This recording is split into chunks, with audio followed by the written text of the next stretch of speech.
Hi, good evening. Since malapit na ang Pasko, gagawa tayo ngayon ng isang klase ng ham. Madali lang siya. Yun yung hamon de bola na ang ginagamit ay giniling lang na baboy.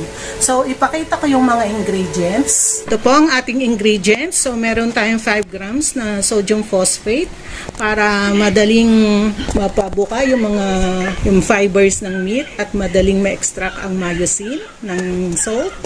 Meron din tayong sodium erythorbate as antioxidant and to hasten the curing reaction para mabilis. Hindi tayo inaabot ng matagal like before noong mga unang panahon na matagal ang pag-cure kasi walang sodium erythorbate. Meron tayong 20 gram salt.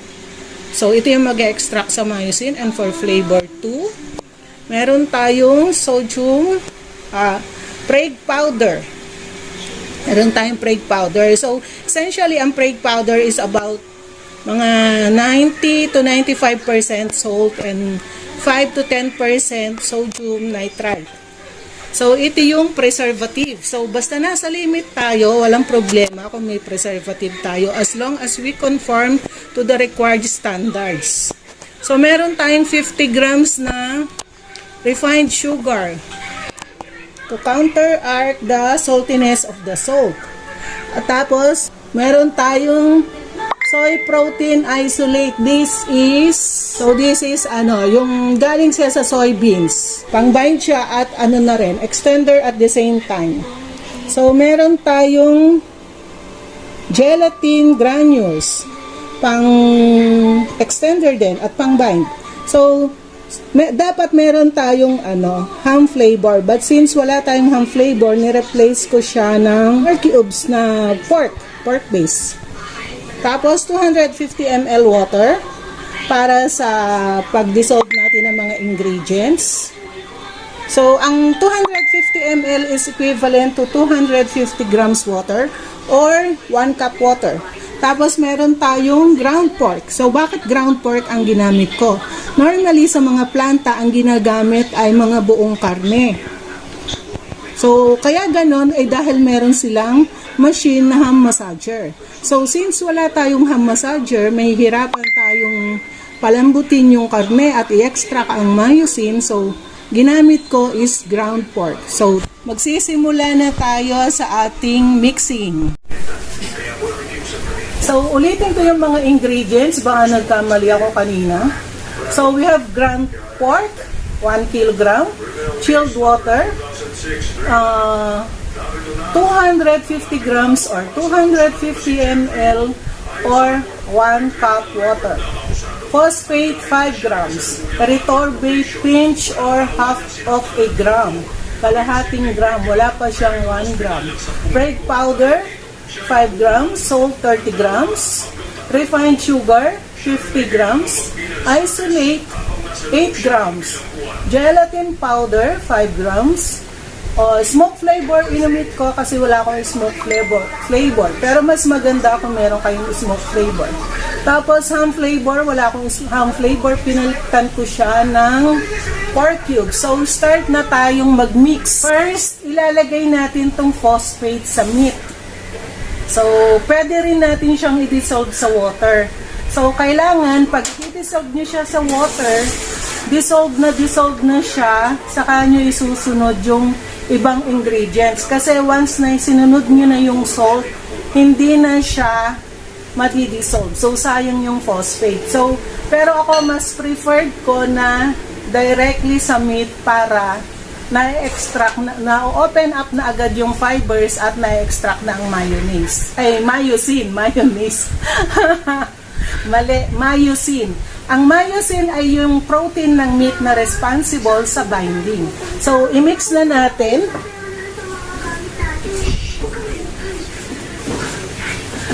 Maganda kung ang temperature ng meat natin ay 40 degrees Fahrenheit hanggang 50 degrees Fahrenheit. So, kung may thermometer kayo, pwede nyong punan. Or malamig na malamig siya, mararamdaman nyo sa kamay nyo na malamig na malamig siya para maganda ang extraction ng myosin. So, i-mix ko siya ng i-mix hanggang sa lumagkit.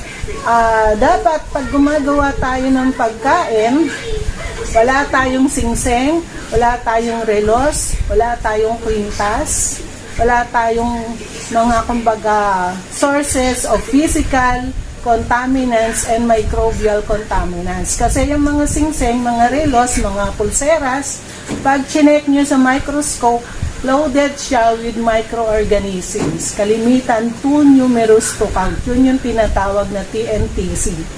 So, palagkitin natin mabuti. Minsan may mga nakikita akong magde-demo ng paggawa ng hamburger, pero may singseng. So, please avoid those. Loaded siya with microorganisms. So, kinokontaminate nyo agad yung inyong ginagawa. At dapat, bago tayo mag-start, hugas talaga ng kamay.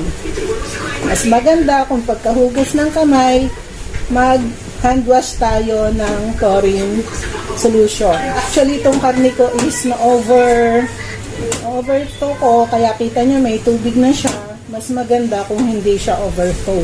Kasi habang tinoto out ko siya, piniprepare ko yung ingredients, sumobra na pala yung mainit.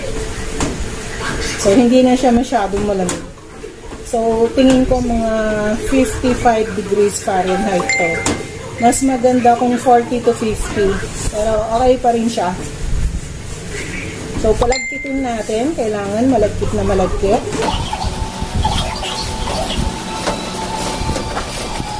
So, yun, pwede na nating isunod ang ating retorbi. So, ito yung antioxidant at pang-hasten ng curing reaction para bumilis yung curing reaction. Minsan gagawa naman ako ng chicken ham kasi mahal ang baboy. Ang bili ko dito is $3.99 ang kilo. Dati mura-mura lang ng baboy, 100 plus lang. Ngayon $3.99 na. So, sunod natin yung salt. So, nilahat ko na yung salt. Pwede nyong i-vary ang proportion ng salt at sugar depende sa gusto nyong alat or gusto nyong tamis. So, initially, ito yung ginawa ko.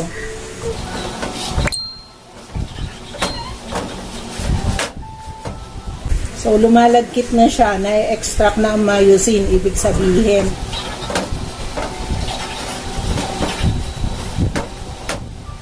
So, malagkit na siya, i-mix naman natin sa tubig yung, eto muna palang Preg powder. So, Preg powder is about 90% salt and 10% sodium nitrite. Yung sodium nitrite ang talagang preservative. Nilalagyan lang siya ng salt para hindi mahirap i-measure dahil konting-konti lang ang kailangan. Tapos nilalagyan siya ng food color para hindi natin siya maipagkamali sa asin kasi nga mataas ang percentage niya ng asin. Kung hindi mo lalagyan ng color, magmumukha lang siyang asin. So, habang minimix natin yung ibang ingredients, habang tinutunaw natin sa water, itago ko muna ito sa ref para lumamig pa kasi hindi na maganda yung lamig niya. So, tingin ko mga 60 degrees Fahrenheit na to. So, itago ko muna siya sa ref habang tinutunaw natin itong ibang ingredients. So, tunawin muna natin itong isolate. Mas maganda to kung maramihan, sa blender ko siya tinutunaw para madali. Pero since konti naman siya, manumanuhin ko na lang ang pagtunaw. So, medyo matagal siyang tunawin. Pwede din natin tong i-direct doon kung gusto nyo. Pagkatapos ng mga curing ingredients, pwedeng ihalo to doon. Tapos yung tubig ihahalo na rin. So, mas madali yun. Pero pakita ko lang kung ganito yung gagamitin. tutunawin muna siya sa tubig. I-hydrate. Minsan ipakita ko na diretso lang lahat sa karne. Pag maganda yung temperature ng karne. Pangit kasi yung temperature kaya ayoko siya i-diretso. Dahil lalo siyang iinit. So, ganito muna gawin ko. So, tunawin natin mabuti. Yan, lumalapot na siya. Yan, malapot na siya. Sunod natin tong ito, yung gelatin. Malakas din itong mag-absorb ng tubig. Ayaw yung haluan ng gelatin or ng isolate, magdi-decrease tayo ng water. Babawasan natin yung tubig. So, para sa commercial production, mas maganda yung mas maraming tubig para mas malaki yung yield niya. So, yung refined sugar,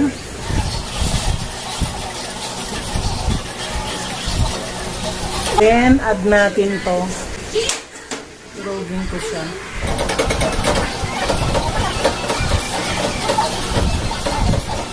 So, kunin ko na yung karne para ma-mix na natin to sa karne. So, ihalo ko na siya sa karne.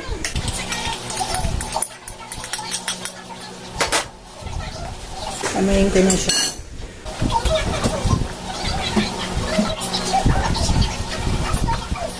So, ayan, na-absorb na ng meat yung ating solution, ating mixture. Palagkitin pa natin.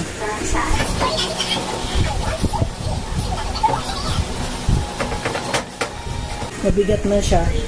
Ganyan. So, ilipat ko siya sa maliit na lalagyan para madaling takpan at madaling i-store. Tapos, i-overnight natin or kahit 2 to 3 days na curing para mas masarap. Kuha lang ako mas maliit na lalagyan. So, ayan, ang kunat na niya.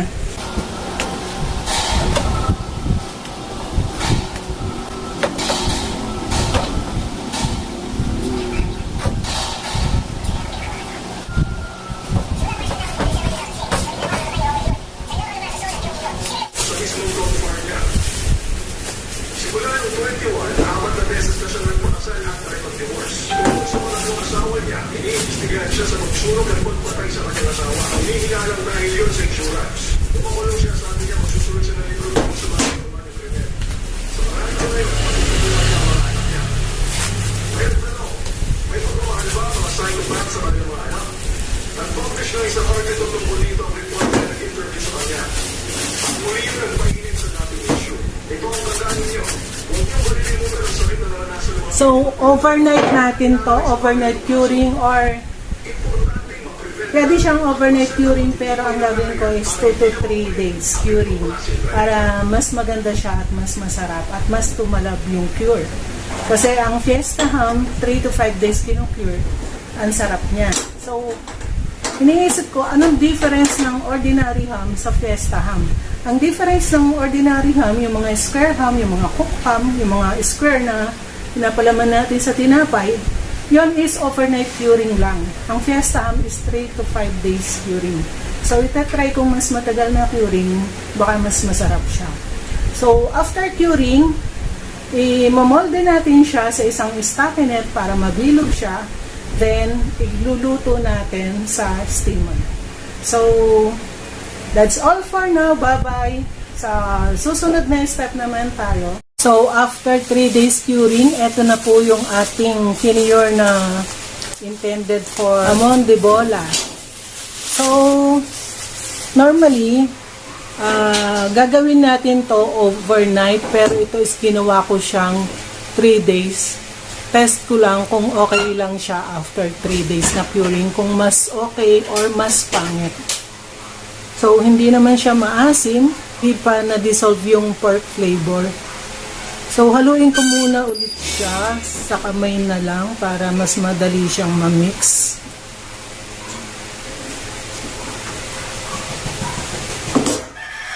Ang lagkit na niya.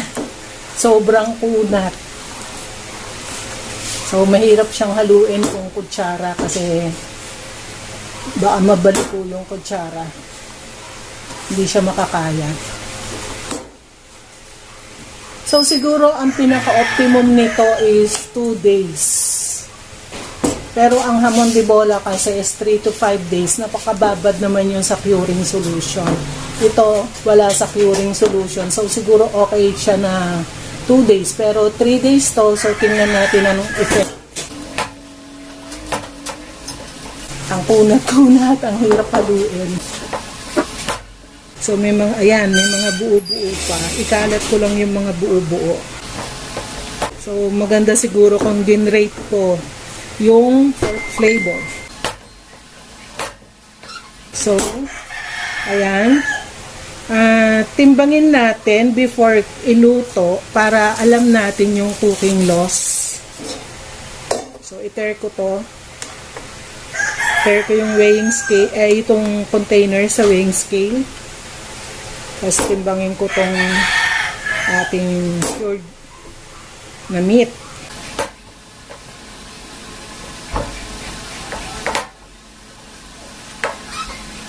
So, ano siya? 1.3 kilos.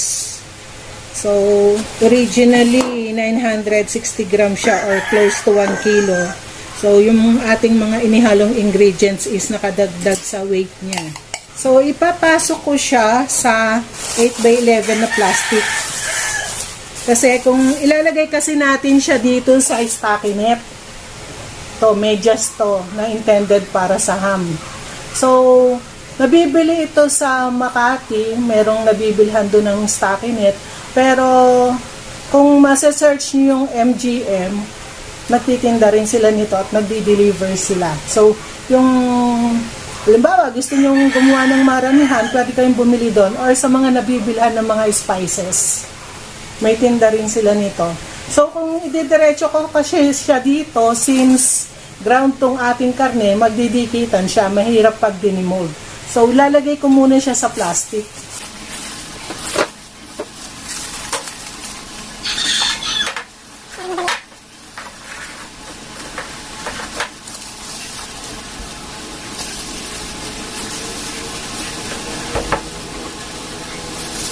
Meantime na naggaganto tayo, nagpapakulo na ako ng tubig sa steamer para pag ready na to, ready na rin yung ating pag-iistiman.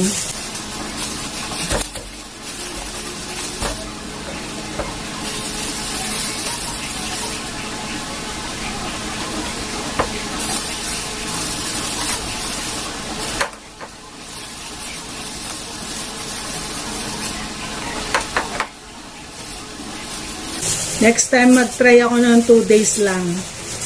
Tapos 1 day, compare ko kung ano yung pinakamaganda.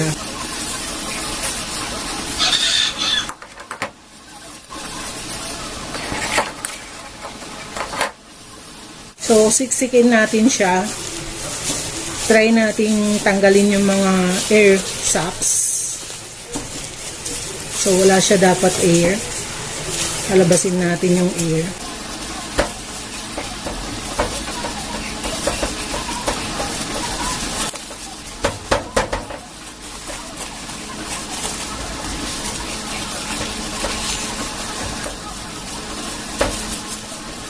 Ganito ko siya para yung gitna niya is mawalan ng hangin sa gitna. Kasi baka may mga magkadikit siya tapos overlap, may hangin.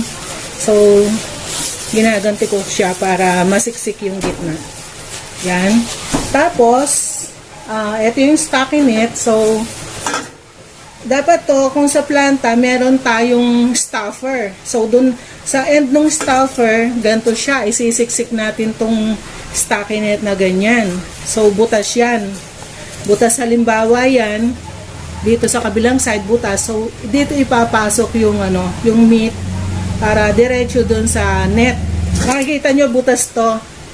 Yan, kasi ginamit ko na to, gamit ko na to. Pero sa planta, one time use tayo. Pero since pambahay lang naman tong gamit ko, so, ginagamit ko ulit siya. Bakit siya butas? Kasi pinagsaksakan yan ng thermometer. Chine-check yung thermometer kung luto na yung ating ham. Pinapasok natin yung thermometer sa dito, sa meat.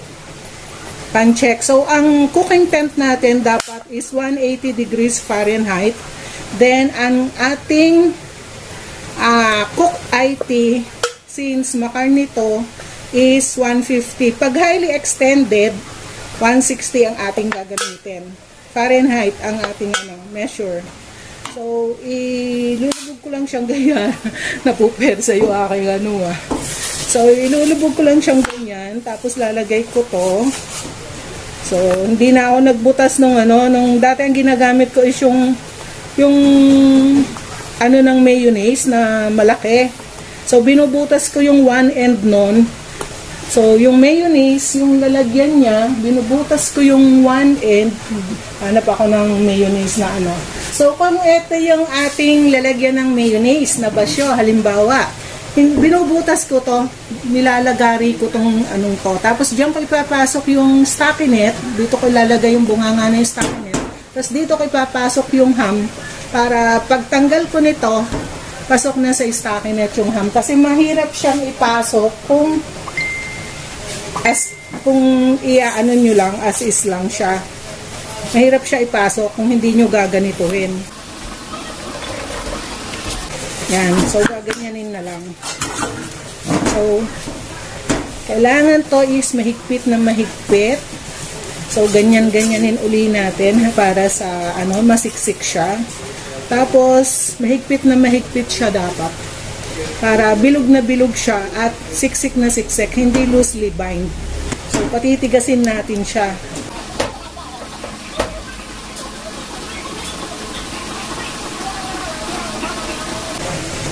O ganyan. So, pwede na tong ganito, pero para sure tayo na mas mahigpit, tatalian ko pa siya.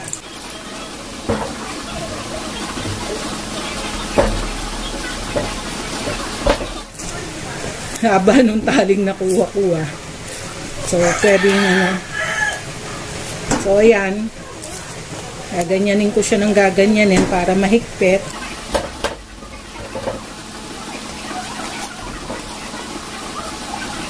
Yan, para matigas na matigas to. Kita nyo ang tigas, So, dapat matigas na matigas siya para siksik na siksik. Yan. Hindi ko na yan bubuhol para madali tanggalin pagkatapos. Tapos ito, siksikin ko pa siya.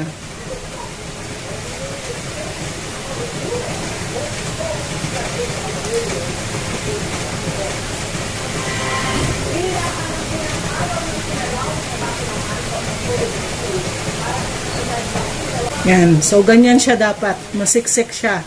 Tapos, ilagay natin sa isa pang plastic para hindi direct yung steam or tubig sa meat natin. Para hindi siya ma-dilute.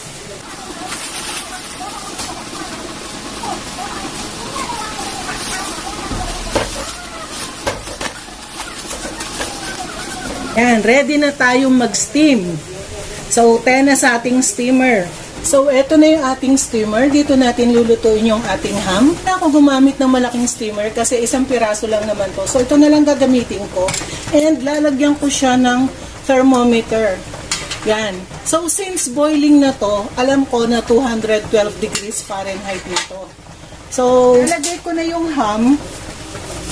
Siyempre, paglagay ko, magdadrop ang temperature niyan to 180 or lower kasi malamig yung ating ilalagay. So, may drop sa temperature. So, panama lang na i-maintain lang natin yung 180 degrees Fahrenheit.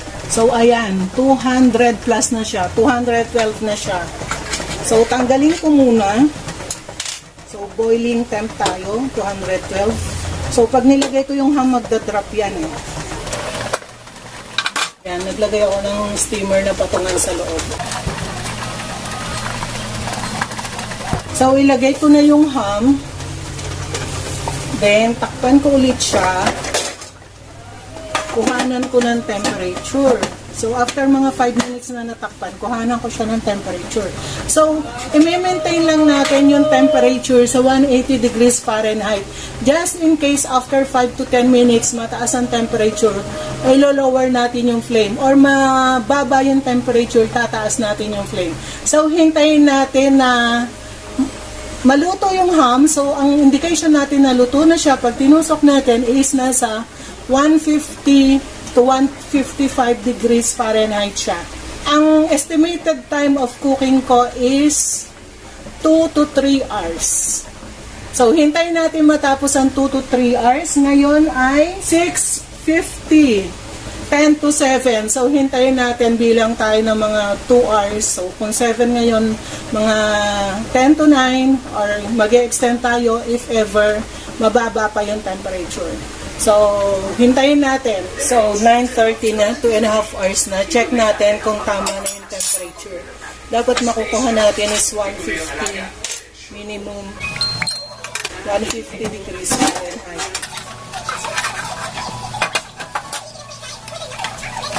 Ang ganda ng bilog niya, bilog na bilog. Hanapin ko yung butas para doon na ulit ako tutusok.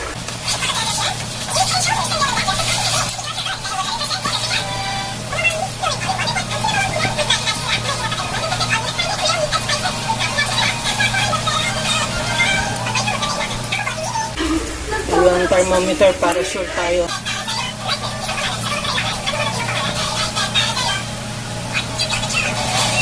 So, sumobra na siya actually, 160. So, tama lang pala dapat yung 2 hours para 150 to 155 tayo. So, i-wash natin siya sa running water para bumaba ang temperature. Pag nag-90 to 100 na ang temperature niya mamaya, pwede na natin siya ipasok sa ref. So, i-wash muna natin. So, eto, hintayin natin siyang mag-cool down sa running water. Mamaya, i-check uli natin ang temperature. Dapat 90 to 100 siya bago natin ilagay sa ref. Kasi sa food processing, hindi advisable ang abrupt change sa temperature. So, may drastic change yun sa quality ng product. So, hintayin natin mag-cool down. So, after 2 hours, 100 na ang temperature ng ating ham. So, pwede na natin siyang itago sa ref. So, bukas, i-glaze natin siya. Kaya, i-destackinate natin siya, then i-glaze. Nga pala, it took us 1.5 hours to cool down to this temperature from 160 to 100 degrees Fahrenheit. So, after overnight na pagluluto natin ng ham, so napalamig na natin siya. Ang gagawin naman natin ngayon ay destackinate natin siya or dinet and then i-glaze.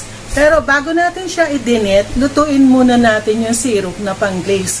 So normally pagka hamon di bola, syrup ang pinang-glaze. Pagka fiesta ham, yung burnt sugar. So yun ang pang-glaze. So timplahin natin ngayon yung pang-glaze, yung syrup. So, ang ingredients natin ngayon sa syrup na pang-glaze ay pineapple juice, 137 grams, gin or Ginebra San Miguel, 14 grams. Pero since wala akong gin, i-replace ko siya ng Tanduay rum. So, pwede ring vodka. So, dati ang ginagamit ko is beer, pero mas masarap siya pag gin. So, ni-replace ko ng gin. So, gelatin powder, 4 grams. So, laurel. So, 1/3 pieces. 1/3 leaves. So, maliit lang.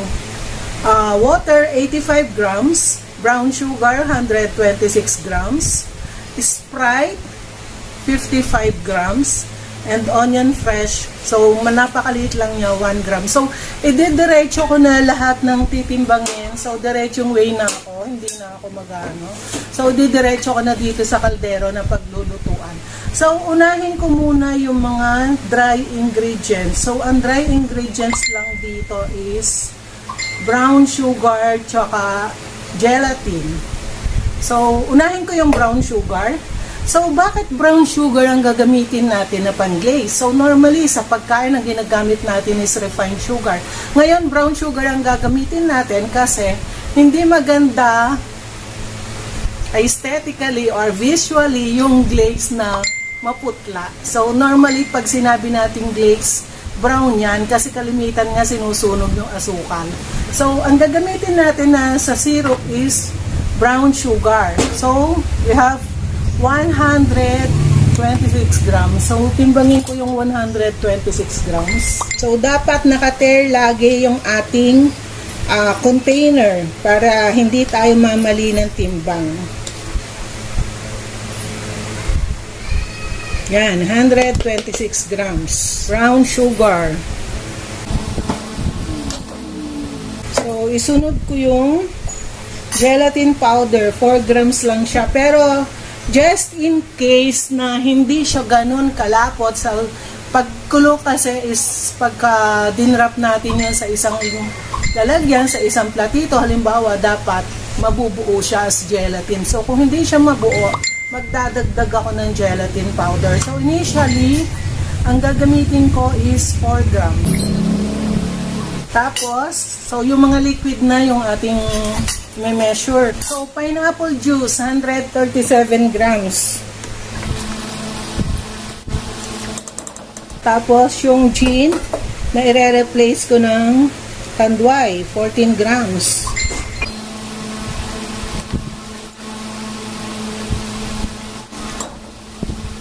Sarap ng amoy. Tapos, so may gelatin na ako. Water, 85 grams.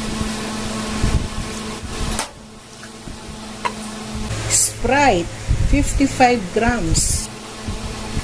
Tapos, onion fresh na lang. At saka yung bay leaf. Mamaya ko na lang lalagay yung bay leaf pag pinapakulo na natin. So, eto. Ganito lang karami. So, wala na ako nalimutan. Pineapple juice, gin, gelatin powder, laurel, water, brown sugar, Sprite, saka onion fresh. So, i-mix ko siya. Mix natin, dissolve natin bago natin isalang. Lagyan ko siya ng konting suka para hindi mapanis o kaya sodium benzoate na lang para meron tayong preservative or citric acid. Pero kung pambahay naman, no need to add citric acid or sodium benzoate. Pero para sa akin, kung pang commercial, lagyan nyo siya ng sodium benzoate. Since pambahay naman to, lagyan ko lang siya ng konting-konting suka. Yan, kalahati lang ng isang takip. Ito pala yung aking sodium benzoate. So, kung pang commercial, pwede nyo lagyan nito. So, since napaka-konti naman itong ating solution or mixture, so pinch lang ang ilalagay ko. Hindi ko na kailangan timbangan kasi hindi yan mawe-weigh ng weighing scale. Try kong gamitin ulit itong aking portable na kalan. Matagal ko siya hindi ginamit, ngayon ko lang uli gagamitin. Gumagana yung kanyang igniter, kaya gagamitan ko siya ng igniter. Yan, patayin ko yung electric fan. So yan, hintayin lang natin kumulo. Ilapit ko rito para malayo sa cellphone. So, kumulo na siya. Test natin kung mabilis nang mag-gelatinize yung ating mixture. Pag hindi, magdadagdag ako ng gelatin powder. So, hintayin ko siyang lumamig. Then, tingnan natin kung mag-gelatinize.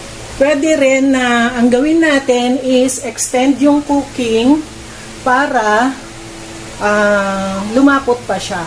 Pero kung nagmamadali tayo at hindi natin mahintay, pwede tayo mag-add ng gelatin powder. So, eto, soft gelatin lang yung ating na-form. Kaya, magdagdag ako ng gelatin powder, mga 2 grams, at pakuluan ko uli siya. So, check natin tong ating syrup kung okay na, kung mabilis na siya mag-gelatinize. So, ayan. So, makikita nyo, mabilis na siya nag-gelatinize. Buo na agad siya. Sandali pa lang.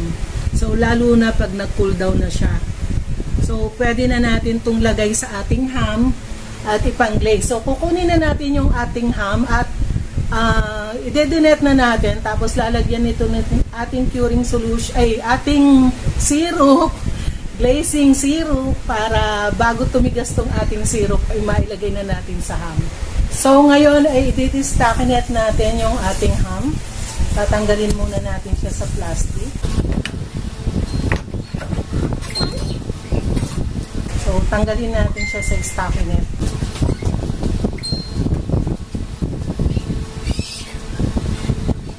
Kaya hindi ko siya binuhol para madali ko siyang tanggalin. Yan. Kung hindi ko to nilagyan ng plastic, medyo mahihirapan tayong tanggalin sa stockinette kasi didikit siya sa stockinette. Lagay natin siya sa 10 by 14 na plastic para may space. So, i-weigh natin siya para alam natin yung recovery natin. Kasi 1.3 to after mixing.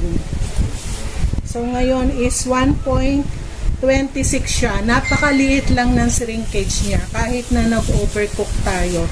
So, ibig sabihin, ang ganda ng bind natin. So, lalagyan ko na siya ng glaze pero iinit ko muna yung ating syrup dahil sigurado lumamig na siya. Lalagay ko na yung syrup. I-tear ko para malaman natin ilan na ilagay na syrup. So, bali 200 grams na syrup to. So, kung wala pa siyang 20%. So, yan. So, kung mapapansin nyo, dinoble ko yung plastic para just in case mabutas yung isa, may isa pang sasalo ng syrup. So, kailangan natin ikalat yung syrup para lahat ng ham, yung buong ham is na-glaze. Kulang bali itong syrup na to kasi nakailang pakulo ako.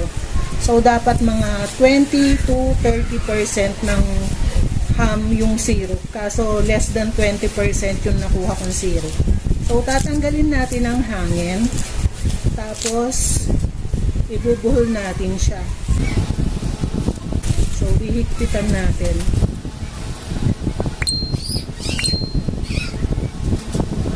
So, yan.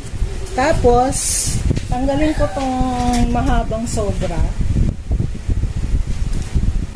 para hindi siya pangit. Tapos, ilagay ko siya sa isang resinite. So, i-resinite natin siya para magandang tingnan. Para bilog na bilog. So, ganyan natin. Hindi ako skilled sa pagpapak. Pero marunong akong magturo. Since dati akong production manager.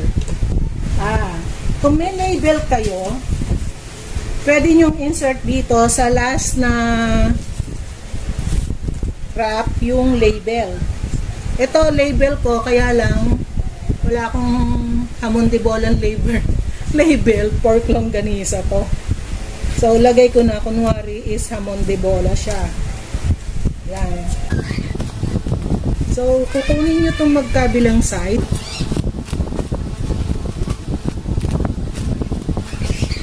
Yan. Tapos, ganyan. So, nakita nyo, bilog na bilog. So, ganyan natin para ma-hold yung kabilang side. Tapos, saka natin i-take. Yan, sa kabila naman tayo. So, yan ang itsura niya. Yan. Hamon de bola. Tapos, pasok natin sa isang PE bag. Di ko alam kung kakasya itong PE bag ko. Mukhang masikip. So, masikip yung PE bag ko kasi malaki yung ham ko. So, kung halimbawa may PE bag kayong ganito, ipapasok nyo siya sa loob. Tapos, isisil nyo sa sealer. Yan. Or halimbawa, maliit din kasi itong isa. So, malaki yung ham ko, hindi siya kasya. So, halimbawa, PE bag to. Ito kasi is HD. So, kung PE bag to, ito kasya, 10 by 14 to. So, kung PE bag to, papasok nyo siya dito. Yan. Tapos, isisil nyo to. Yan, sisil nyo siyang ganyan. Since hindi to PE bag, hindi ko na siya isisil. Ibubuhol ko na lang siya. Pero try. So, ayan, nasil siya. Yan, so ganyan. So, dyan po nagtatapos ang ating demo ng hamon de bola. Sana nagustuhan nyo at kung may natutunan kayo sa video na to, paki-like naman at subscribe at paki-click na rin ang notification bell para sa susunod kong mga demo or videos ay ma-inform kayo. So, ito po ang ating hamon de bola. Pwede na kayong gumawa ng hamon de bola sa bahay at pwede nyo rin ipan-business. So, thanks for watching and bye-bye. So, pagkatapos nga pala nito, hindi nyo na ito i-store sa ref or sa chiller. Diretso na siya sa freezer. Unless, kakainin nyo agad kinabukasan or mamaya or mga 2 days, pwede nyo siyang i-store sa chiller or sa ref. Pero kung intended nyo for matagal na consumption or for selling, dapat sa freezer nyo siya i-store. Total weight nga pala ng ating ginawang hamon de bola is 1.26 plus 0.2 yung ating syrup, 1.46. So kung pangbenta nyo, gusto nyo 1 kilo lang ang lalabas, mag-start po kayo sa 0.8 or 0.75 na kilogram ng meat. Kasi ang ginamit kong kilogram ng meat is 0.96 or 1 kilogram. So bukas or after 2 days, open up natin and slice natin yung ating hamon de bola para tikman natin. So after 2 days, ito na po yung ating yung ating hamon de bola. Tanggalin po natin siya sa packaging niya para slicein natin at tikman natin. So yung sauce niya is lagay ko muna sa isang tasa para i-sauce natin sa kanya after natin ma-slice.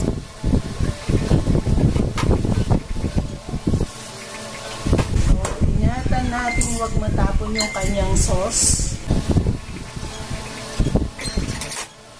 So ilabas ko muna yung hamon de bola para yung sauce is makuha ko.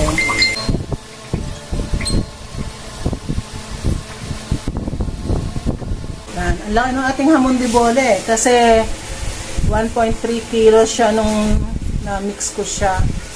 Hindi siya 1 kilo. Plus yung sauce, so 1.5. Sa bahay, initin niyo ulit itong sauce na to para lumapot ulit siya. Kasi lumabnaw na siya. So, i-slicein ko na siya. Meron katabi ako dito ng slicer. So, gamitin ko siya. Actually, tagal ko nang di ginamit tong slicer na to mula nung tumigil akong mag-process. So, i-try kong gamitin siya. So, kahapon naman is tinesting ko siya, in-oil ko siya para hindi squeak kasi siguro 10 years ko nang hindi ginamit eh. So, in-oil ko muna siya, nilinisan. So, ngayon natin gagamitin. So, ilalagay ko na siya dito sa slicer. Pag ganyan. Tapos, ipitin ko siya nito. And, dapat inahin ko to. Tanggalin ko muna to. Yan, baba ko muna to para maipit siya. So, baba ko to. Well, medyo mahirap kasi hindi ko tumilang isang kahapon maganit ko. Yung ilalim lang ang nilangisan ko eh. Susunod lang. Pagkalinis nito mamaya langisan ko to. So, pag ma-hold niya to, baba ko siyang konti. Para ma-hold niya to, hindi ko masyadong ibabas.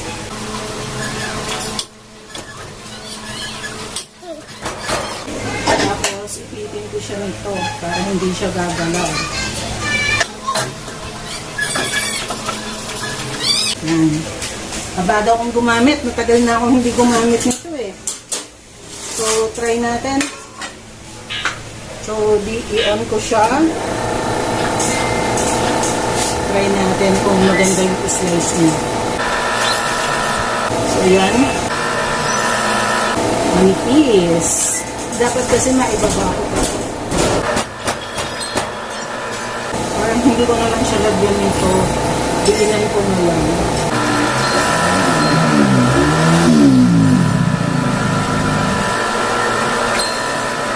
Sobrang nipis kasi pag hindi siya nadiinan. So, diinan ko siya.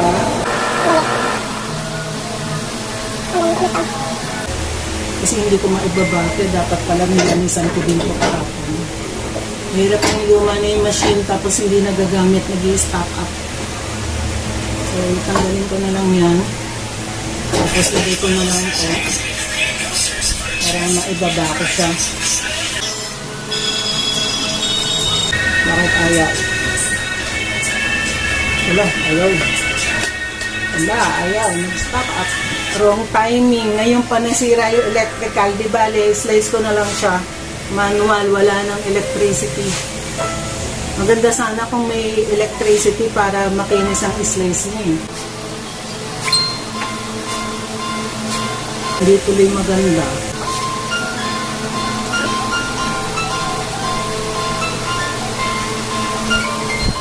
Pag sa kutsilyo ko kasi siya slicein, lalong hindi siya pantay-pantay. Kaya pagtsagaan ko na lang dito.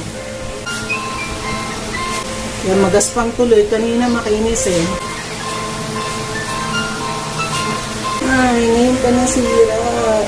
Try ko nga ulit isaksak. Hapon, okay siya. Wala, ayaw talaga. May na-disconnect siguro or naputol na wire.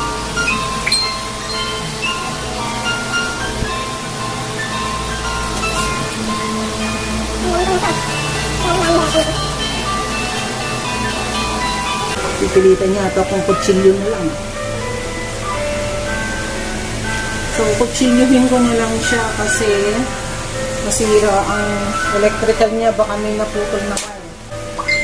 Hirap kasi yung sa bandang huli hindi ko maidiin. So, kukutsilyohin ko na lang siya. Kasi itong bandang dulo hindi ko maidiin kasi nakaharang to. Sana natatanggal to. So, kutsilyohin ko na lang siya. Start na po tayo ulit kasi gumagana na siya. Tumawag ako ng gagawa. May naputol palang wire. Kumangit tuloy.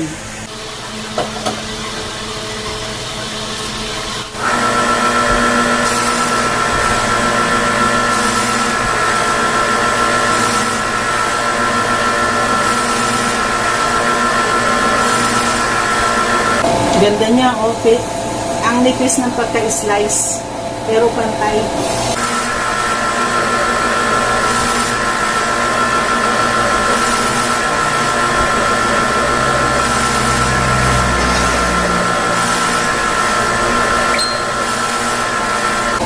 Teka, tawagin ko lang si Vicky.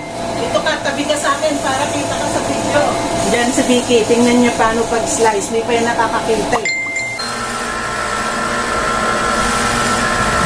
Ang ganda, oh.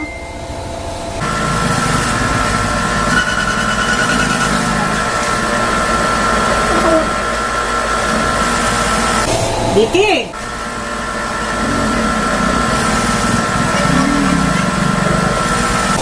Bilis, matatapos na ako.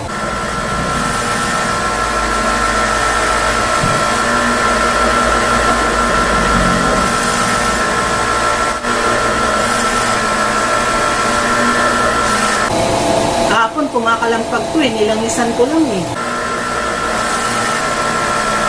Tagal ni Vicky. Nakanyang tempo.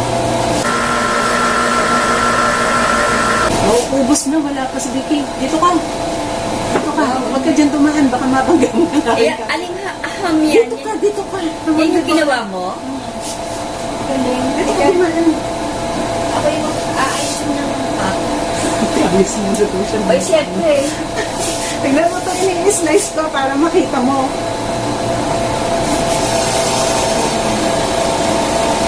Ito na mo, bilog na bilog. Tsaka, ang ganda ng pag-slice, oh. Pantay na pantay, di ba? Kulang lang yung pag ano ko yun, may mga air holes siya. Hindi ko siya nasiksik. Gagawa ulit ako, yung talagang Ay, nakabidyo na tayo. Oo, nakabidyo na tayo. Ay, naku, teka. Nakabidyo na daw. Hindi pa daw naka-ready mukha niya. Ay, teka. Ay ka daw.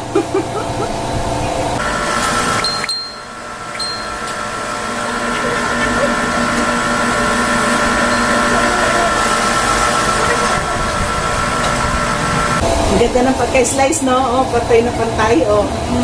No? Ganda. Tapos manipis. Pag kutsilyo kasi, hindi mo mai-slice ng ganyan Hindi kanipis. ganyan ka, no? At saka ganyan kapantay. Mahal to. 65,000 ang bili Yeah. nito, 1990s pa. Ewan ko magkano na ngayon ang gantong slicer. Meron ako dati slicer, hindi siya stainless. Yung ano siya, yung parang sa bato. 10,000 bigay ko. Nung pinagawa namin itong bahay, pinatapon ko na eh. Baka gumagana pa yun eh. Hindi ko pinesting. 10,000 bili ko doon galing US. Eh, walang Eh, di magbubuti ang nakinapag, no? Hindi, yung naggawa dito, inuwi niya. So, siguro, kung ginawa niya or binenta niya sa magbabaka, baka. O di siya nakinabang kasi ang bigat no, hindi nga kayang buhatin ng isang tao yun.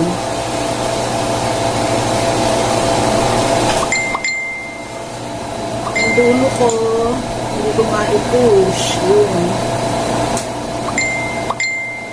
Di pa alam ko na ito, iisip ko rito para may taga-push ako. Hindi na masyado ako nakalimutan yung papel na.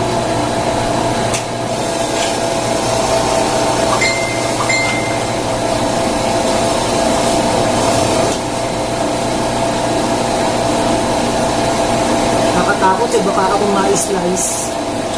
Wow, my God. Ano to eh. Kailan pa ginawa yung hamon? Nung isang araw, Isang araw lang? gagawa ako yung buong karne. Parang yun, mas masarap yun. Tikman natin kung mamaya. Hindi ko pa nainit yung sauce eh. Initin ko pa. Gusto mong initin yung sauce sa kaldero, pakulaan lang para i-toast natin mamaya. Oo. Ito, baka tanaan na ang daliri ko. Natatakot akong ano, baka tamaan na yung daliri ko.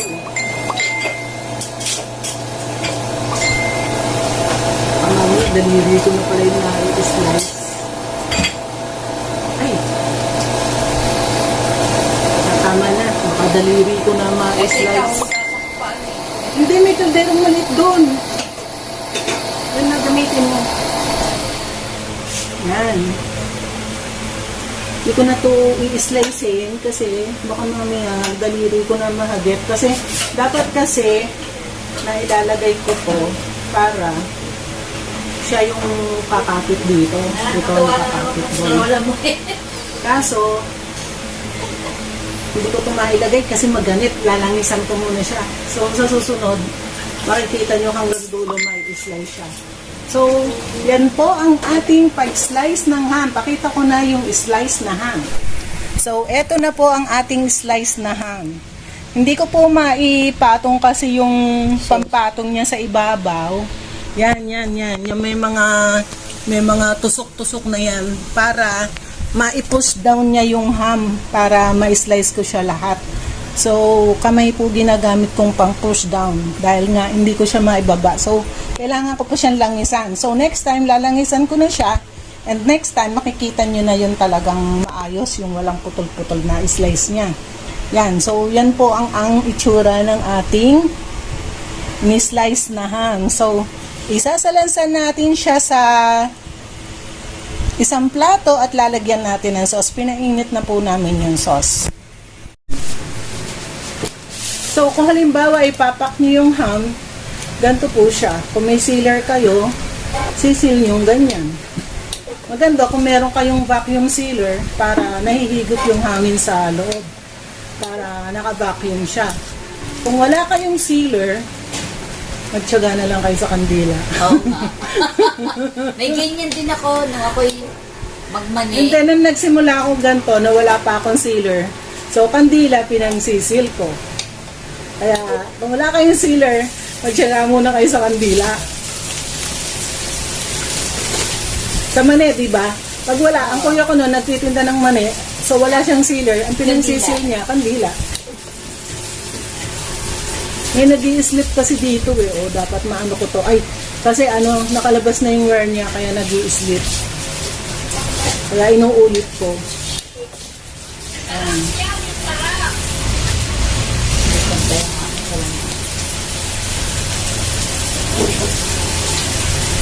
pinorward mo sa FDA. So, ganyan po ang pag-seal. So, okay. Na-demo ko na ang pag-seal. So, gagawin ko naman yung aking Formula 2 nung ating sauce. Ayan, sandali, bibigyan ko na. Lalagay ko na yung sauce. Oh, naka-imis ka ng mukha, Vicky. Oo, ito na, oh. So, lalagay ko na po ang sauce ng ating ham. Susunod, may gagawin akong isang sauce. Ano naman, ano ko yung ang tawag doon, yung sugar niya, ika-caramelize ko. Ayan, tumitigas na ang sauce, Vicky. O, ang bilis tumigas. Dapat pala, hindi ko na uli nilagyan ng gelatin. Nilagyan ko uli kasi siya ng gelatin kasi ang lagnaw. Nilagyan mo din ngayon? Oo, di ba? Kaya ayan, matigas na ang gelatin ulit. Bilis niyang tumigas eh. Dapat pala hindi ko na nilagyan. Yan. So, i-close up ko uli yung may sauce na. Ayan po ang ating hamon de bola after putting the sauce. Hamon de bola sauce. Yan.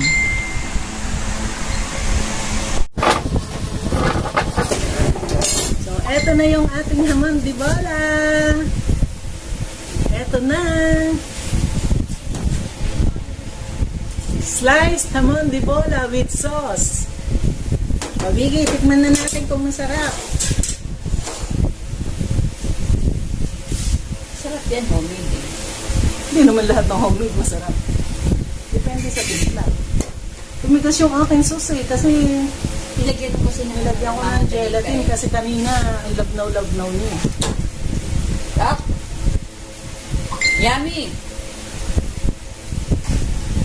Lasang hamon. Tama. Tama lasa.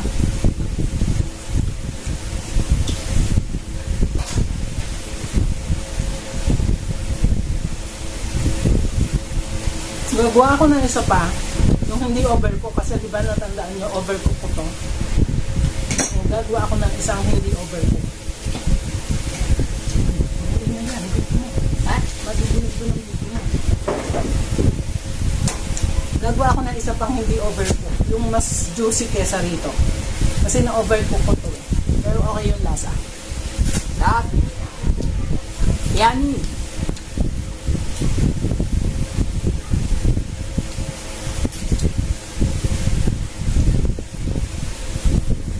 Gagawa ulit ako. Trial number 2. 2 hours cooking. Kasi 2.5 hours cooking to eh. Para nag-160. Parang naalatan ako dun sa sauce. Di ba? Maalam. Hindi ko muna natin. Hindi, asukal lang. Gagawin kong yung sauce number 2 is caramelized sugar.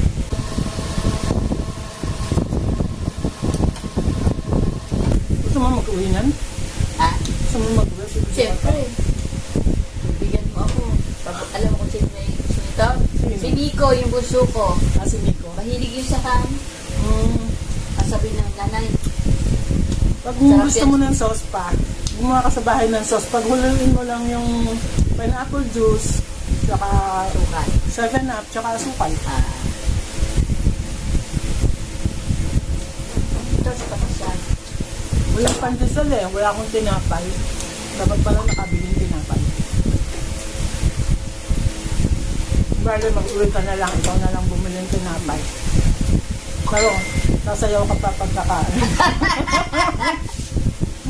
Kailangan may dance session pa si Vicky bago umuwi. Diyan, i-videohan natin habang sumasayaw.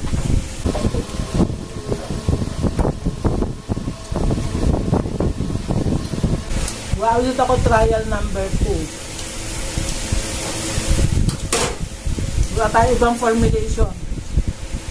So, medyo, ito kasi, pang premium yung timpla niya. So, konti yung extender niya. So, mild din ang lasa. Gagawa ako ng isang medyo matapang-tapang yung lasa. Normally kasi yung mga premium matabang ang lasa. So, pang-premium to. Nagawa ako ng yung pinambebenta ko dati sa mga factories. Hanapin ko yung formulation ko na. Ilang pure food store.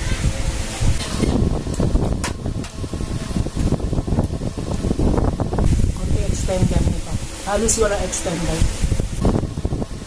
Ay dapat 150 lang ang cooking temp ko eh naging 160. So medyo naging dry siya. Kasi wala naman siyang extender. Pag may extender, ang temperature ko dapat 160. Pag marami extender. Ito kasi halos pure meat kasi. Kaya dapat 150 lang. So 2 hours cooking lang ang gagawin ko sa susunod. Ayaw walang tinapay. Gusto ko ng tinapay. Walang bibili eh. Sinabi mo bigyan, dala ka ng tinapay. At ano tayo ng ham. Wala eh. Dati may panaderia lang dito sa likod namin. Sandali lang bumili. Away yung mag-asawa. Ewan ko ano nangyari. So, tapos na kami tumikim. Kami Talaga sa kabina. Rep? Tubig? Gusto mo tubig? Gusto mo 7-up? Gusto mo pa? Isang slice pa? Hindi, ayan pa nga eh. Oh. Ayan. Ah. Nagawa pa ako ng sauce. Ay,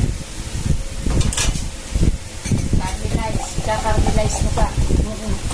ito kasi hindi ito caramelize. Gagawa ako ng caramelize. Masarap yung ano lang, yung walang ganyan. Hindi malapot yung Sauce. sauce. Yung dapat flowy. Eh kasi kanina ang labnaw-labnaw eh. Para kumakapit yung lasa.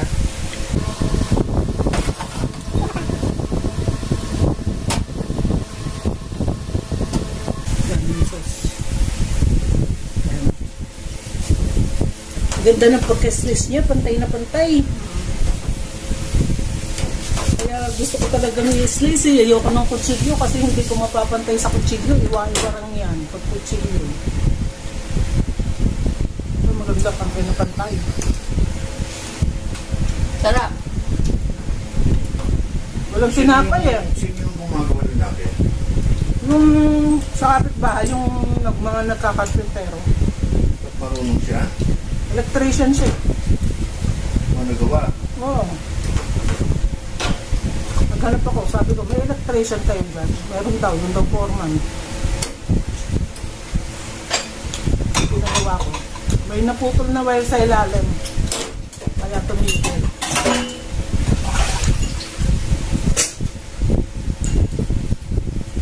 Hindi naman tayo trigger kung wala naputol na wire eh. Subkabi kayo dito, hindi ko masyado nakikita. Yan. Para kita ang beauty ni Vicky.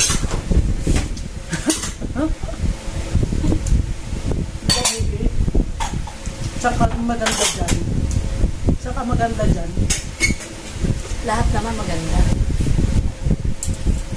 Sa gitna.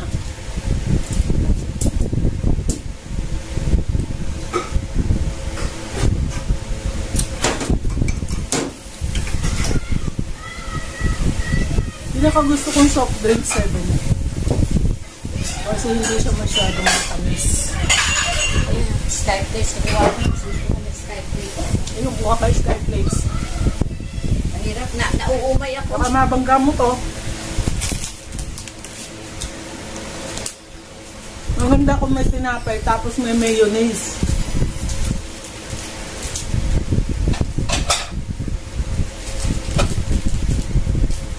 Pag tinikman ko yung sauce, hindi naman siya maalat. Yung ham, hindi naman maalat. Wala naman din. Pero pag magkasama sila, hindi, may soft drinks yan. Ito. Pag magkasama sila, parang maalat.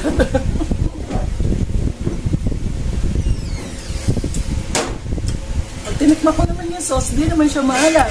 Yung ham, hindi naman siya maalat. Matamis naman siya. Pag magkasama na sila, maalat na. Oo nga. Napansin mo? Yung ham, hindi naman maalat eh. Tama-tama lang, mild ang lasa niya. Wala akong Pag-cream tinapay si Angie eh. Kaya eto, nahagulap ko yung Skyflex. Umay na yung aking bibig. Kakakain ng ham. naumay ka sa ham ha. Ngayon na ako Angie sa kanya. Sila ka malakas sa kanila. Hindi na umay. Ipapak ko na yan, tapos pamimigay ko na. Bibigay ko kay Led, bibigay ko kay Vicky, sino pa ba? May gagawa ako mas maganda, yun ang pamimigay ko sa ano. Kasi ito na overcook eh. Medyo dry siya, para sa akin dry siya. Pero sabi ni Vicky, masarap daw. Pero ako, since sanay ako sa mga processed meats, dry para sa akin.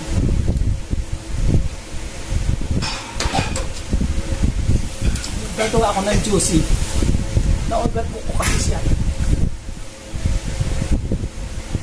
Pero siguro okay na yan kayo. Lado okay na sa'yo to. Diba? Paminsan-minsan lang.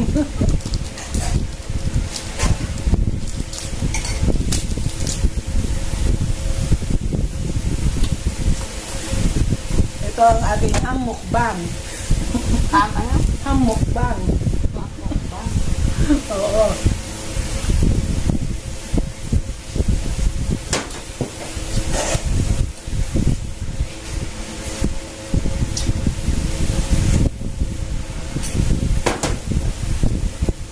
Masarap ng ano?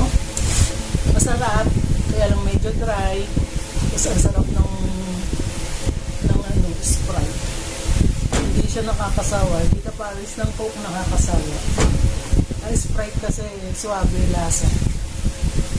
Pag nag-standby siya, para ka nalang umiinom ng tubig. So, babay muna! Ay, hindi. Bababay na ba tayo? Kakain pa tayo. Kainin mo muna yung ham mo. Ubusin mo. Bukma pa ang ham. Ito sa ilalim, para yung mga nadurog kanina, yun ang kunin ko. Para ipamimigay ko yung magandang slice.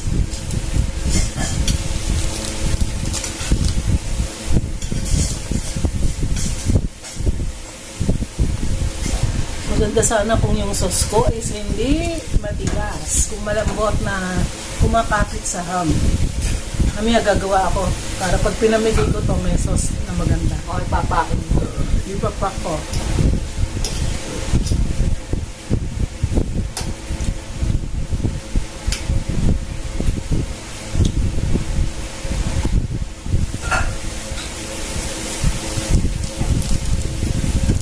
Banayad ang lasa niya. Hindi siya yung hindi siya yung sobrang tamis, sobrang alat.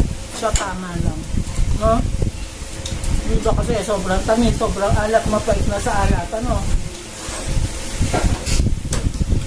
Nag-premium kasi to. Nag-dry lang. Hello! So ngayon, tatry ko yung formula number 2 ng ating sauce para sa hamon de bola. So, ang unang ingredient natin, didiretso ko na dito sa kaldero para hindi na tayo maraming huhugasan. Ang unang ingredient natin is pineapple juice. 137 grams. So, 137 grams na pineapple juice. I-turn natin ang timbangan. Pops! Nag-142 na ako. Sige, okay lang. Tapos, wala akong gin. So, ang gagamitin ko, kaparis ng dati, Tanduay Ram, 14 grams. Yan, 14 grams.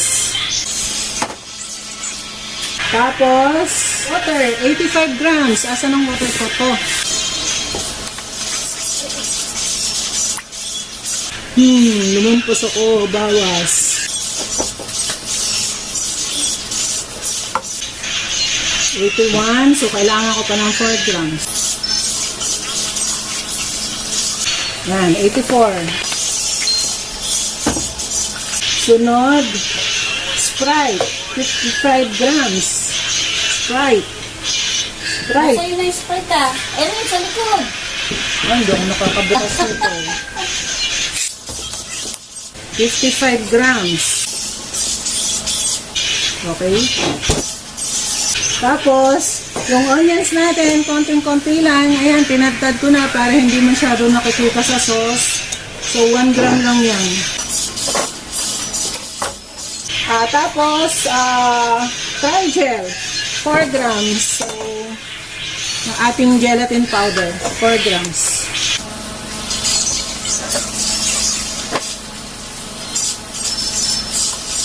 Yun, 4 grams. Tapos, meron na akong pineapple juice, meron na akong sangria, meron na akong gelatin powder. Ayoko muna maglagay ng laurel, may sibuyas na, may tubig, may brown sugar, Sprite, onion fresh brown sugar. 126 grams. Pero dati, isinama ko to dito. Ngayon, ika-caramelize ko muna siya. 126. Yun. So, ika-caramelize muna natin siya. Hindi ako masyadong lakasan yung apoy eh. Kasi nung minsan umapoy dahil may ventilador, humarap yung hangin dito. Buti napatay ko agad dito. Teka, dito pa harap sa akin ang apoy eh. So, ika-caramelize natin yung sugar. Nakaraan kasi, binuksan ko electric fan. Tapos, humarap dito. So, pumunta rito yung apoy. So, dapat hindi doon paharap ang apoy. Yung tendency kasi pumunta rito apoy eh. So, dapat baligtad. Nakaganon. Kasi para hindi mainitan tong tangke. So, yun. Kakaramelize muna natin yung brown sugar. Yan, tama. Dito paharap ang apoy. Kahit walang electric fan, dito. Bukas pala yung isa, Vicky. Kaya pala humaharap dito. Ano? Patayin mo. Patay mo. Kaya pala ako nagtataka, humaharap ng apoy eh. Oo. Yun. Kaya pala hindi steady yung apoy. Kaya sabi ko, kahit bukas patay yung electric fan, nahihit pa rin siya. Yan. So, di maganda ngayon yung apoy. Vicky, hindi na siya hinahampas yung apoy. Kasi kanina, gumaganon yung apoy. Natatakot ako. Baka pumunta na naman sa tangke. Ayan, sinasabi ko na.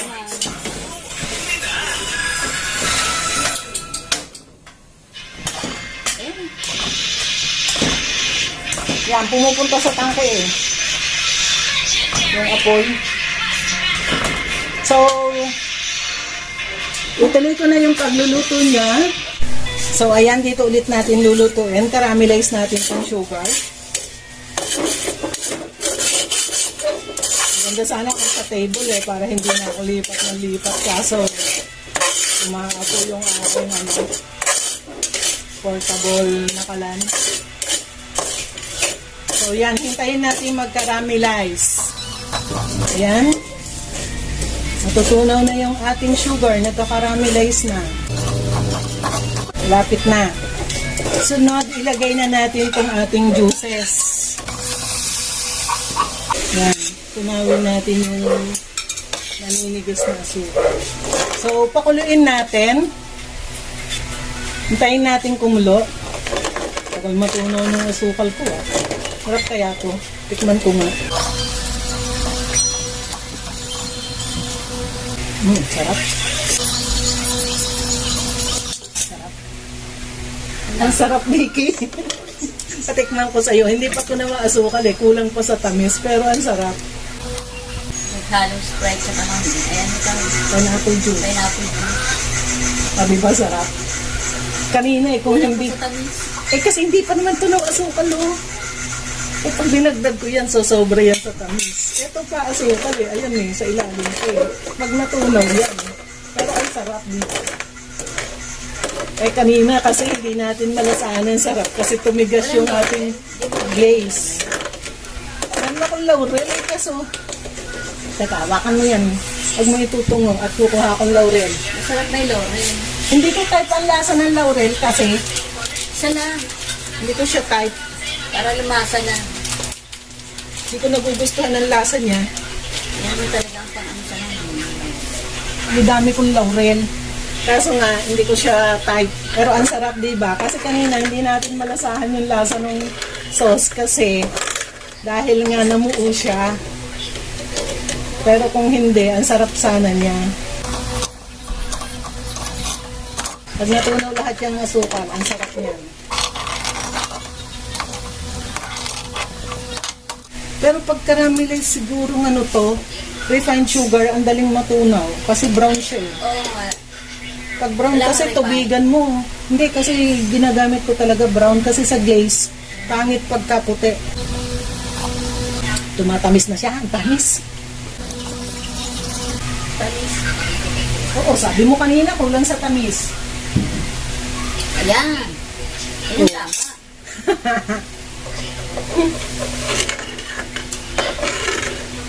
Eh, hindi pa nga tunawa asukal, kaya akala mo kanina kulang. Pag natunaw, meron pa nga sa ilalim mo. Pag kumulo yan, matutunaw asukal mo. Sarap na yan. Parang kulang naman yung gelatin ko eh. Kaso pagka naman lumamig, namumuo. Saka nagpa-check up pala, Vicky. Okay. Akala ko naman agency Santa Rosa. Kaya ka dumaan dito. Eh? Alam na doktor na ako. Hindi na dyan sa Santa Rosa. Bakit? Hindi magaling? Hindi pa din yun. Yung pa rin doktor na yun. Kaya meron siya sa CDH. Oo. Meron pala siya sa CDH. Ba't dinadayo mo po siya sa Santa Aba Rosa? eh, sa Santa Rosa kasi nung wala pa akong card noon.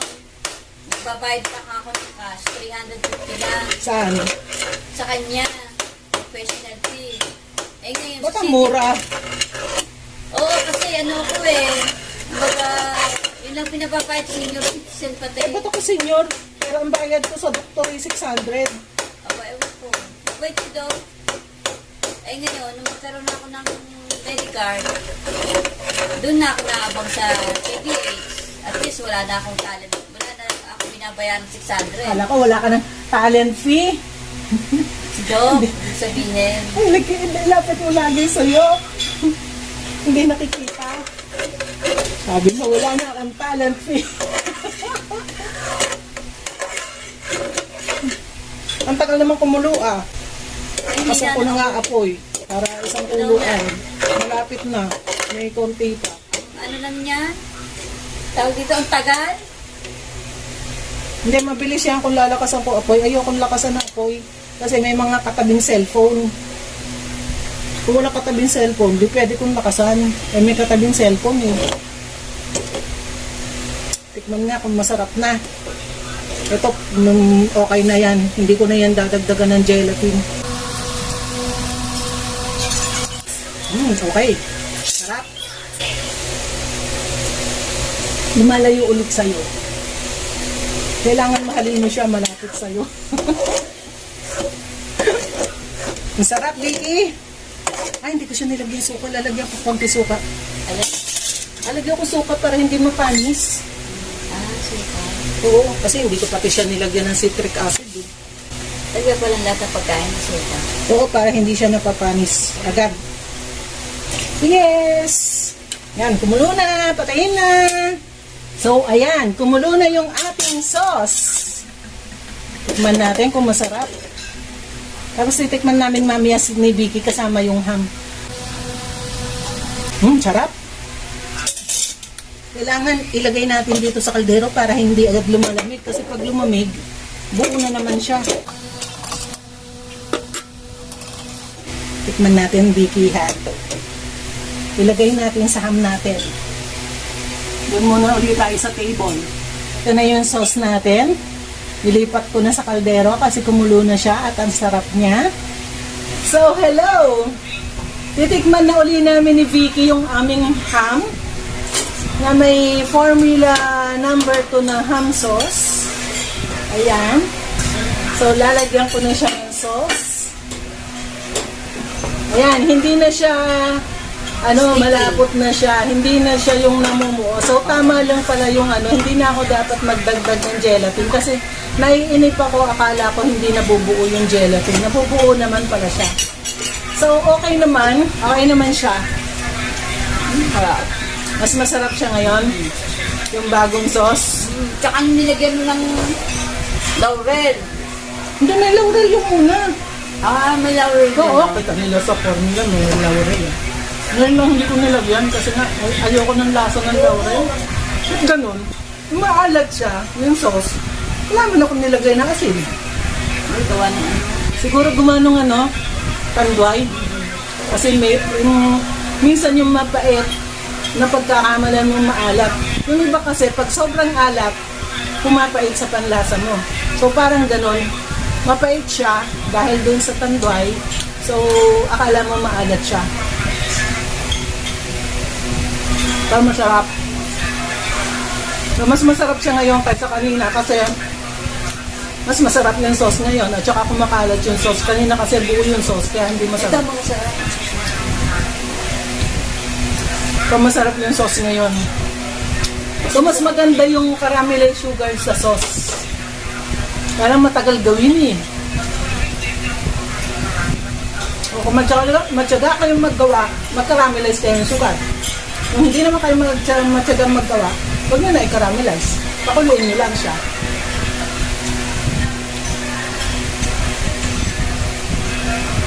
Sarap. So naging juicy na siya dahil doon sa sauce. Kanina dry eh. Dala ka ng sauce, beauty. Siyempre. Pinangahanapin ng anak ko, sauce. Lagay natin sa ng ice candy. Lalagyan ng ice candy. O kaya sa FB11 na lang para hindi matrabahong iimbudo pa pag sa ice candy. Pero maganda pag nasa ice candy ang sauce.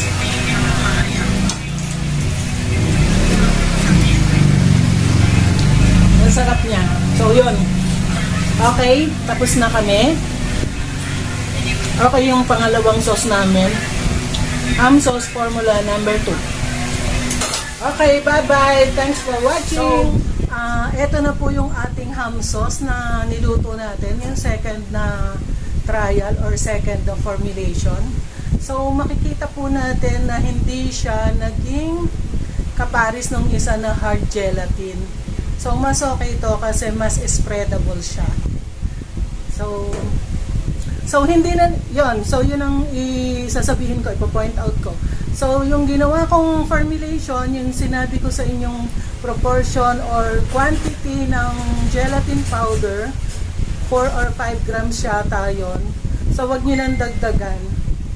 Okay na siya. Kasi ito hindi ko na ito dinagdagan. Yung isa kasi is dinagdagan ko, kaya tumigas siya. Nagmamadali kasi ako na ma-form siya agad. So, ito, niref ko na to, pero okay pa siya. So, kumbaga, hindi nyo na dapat pang initin pa ulit. Hindi ka pares ng isa, since nag-hard gelatin siya, kailangan pa siyang initin pag gagamitin sa ham. So, tikman natin ngayon. So, ito yung ginamitan ko ng caramelized sugar. So, yung isang hindi caramelized sugar, okay naman yun. Huwag nyo na lang dagdagan ng gelatin powder. So, tikman natin. Sayang, naubos na yung tinapay ko. Maipalaman sana sa tinapay.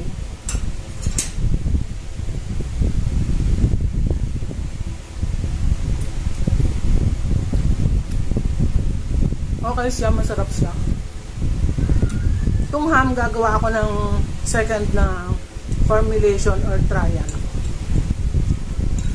Tatapangan ko pa yung timpla niya. Pero, kung sa premium, okay yung lasa niya. Gagawa ako ng isang lower ang cost.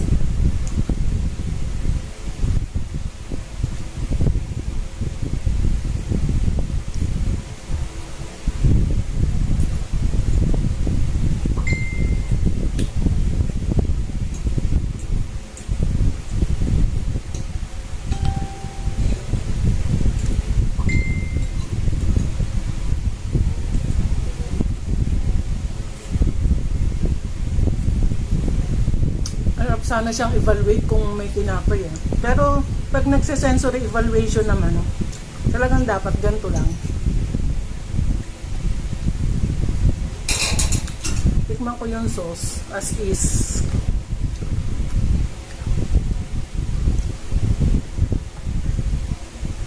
Okay siya, masarap.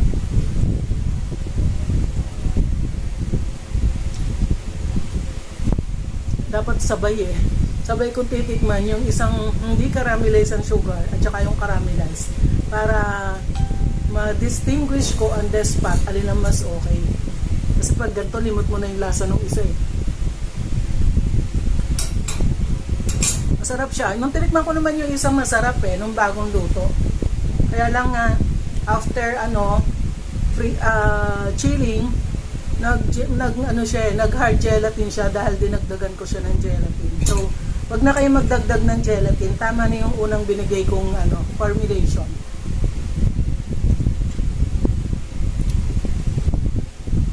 Sarap.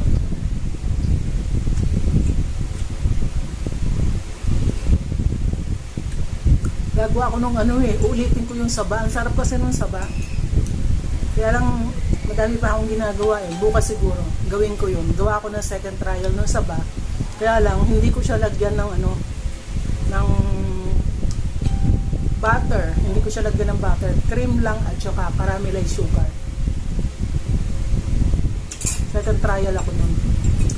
Namimiss ko yung lasa nung saba. Ito, sarap din ito. Try nyo to. Sarap ng lasa nung nung syrup, yung glaze.